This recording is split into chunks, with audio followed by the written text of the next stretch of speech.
Hey, Charles here with Rocky Mountain ATV-MC. Today we're going to show you how to install Tusk Rock Sliders on your KRX 1000. Now, these are easy to install. They're going to give you some added protection whether you're rock crawling or on more aggressive trails.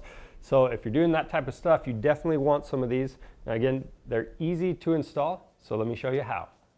To do this job, all you really need is a 1.5 inch hole saw with your drill. We're also using a number 3 Phillips. You can use a flat blade screwdriver to pop off the plastic rivets, but we're actually using a plastic rivet removal tool.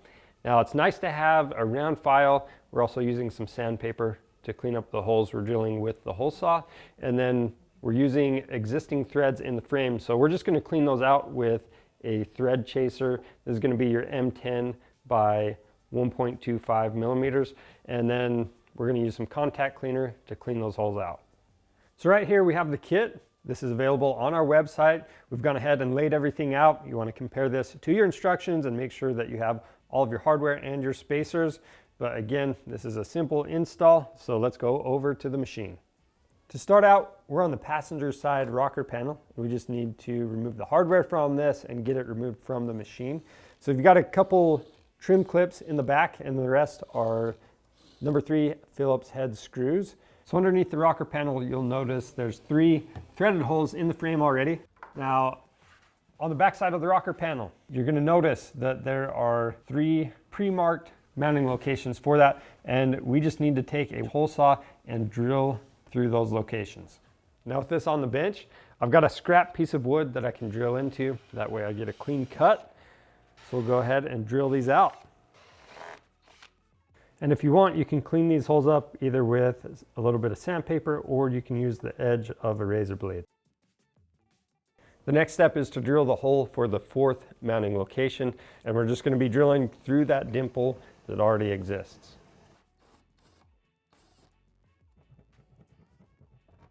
Now that I have that drilled out, I'm going to make sure the spacer fits in here, which it does, and you want to make sure that the hole in the spacer lines up with the hole in the frame with these threads.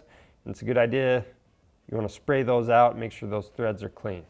Now we're ready to reinstall the rocker panel, and just keep in mind the dull screws or the darker screws are going to go across the top and the shiny ones go on the bottom.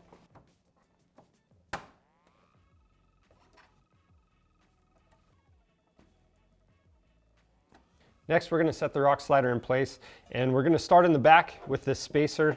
And I've got a friend helping me hold this up. And then the longer bolt, that's going to go through the back. We're just going to start that with a few threads. Then we're going to go ahead and use the shorter 3 bolts in the front mounting locations.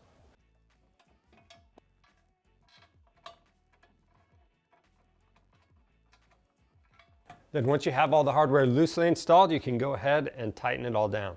Now that we have the passenger side done, we're going to do all of those same steps on the driver's side. That's all it takes to get these Tusk Rock Sliders installed on your KRX 1000. If you have any questions about the install process, leave those down in the comments below. And if you need a set of these, you can find them on our website. Orders over $75 qualify for free shipping, so go check that out and subscribe to our channel to stay up on the latest content. I'm Charles with Rocky Mountain ATV-MC. Thanks for watching.